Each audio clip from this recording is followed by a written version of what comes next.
From that moment that wind event came in and hit, we had rapid expansion of our perimeter such that we had to disengage our resources off their perimeter work or indirect work and get them off the fire.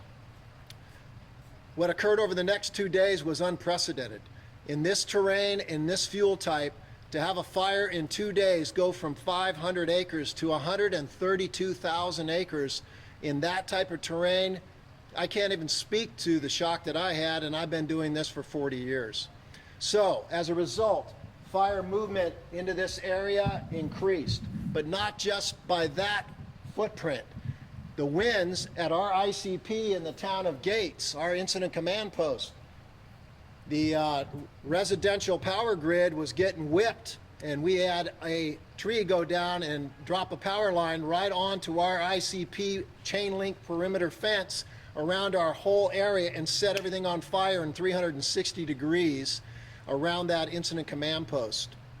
We had to engage that fire, and all of our folks from our team, and I'm talking planning section, logistics section, finance section, people who don't normally fight fire, were fighting fire that night.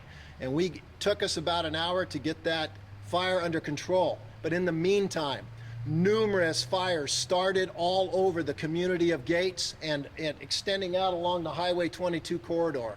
Wind speeds of up to 50-mile-an-hour gusts were blowing those fires into raging fires, and they were connecting. We at that time pulled the trigger and had to get our resources out, and we evacuated the town of Gates with our whole command post and went to the town of Staten to the west. As we went to Staten, the fire grew so rapidly we were forced to move from Staten after we spent a night there to move farther west again.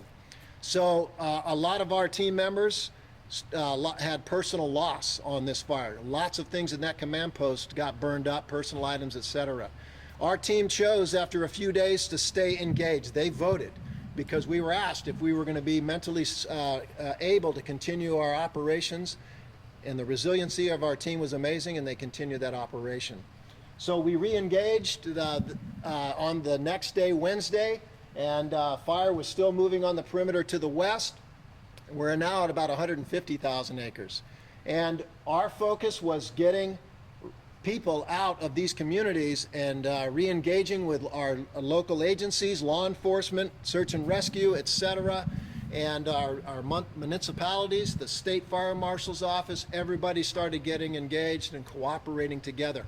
And another thing I would like to add is the local community themselves has put forth a tremendous amount of effort. And when I say local, I'm talking people in the residential areas that have offered up heavy equipment, their resources, etc. And it has been such a cooperative experience like I've never seen between all of these resources and people to now engage the fire out here on the perimeter.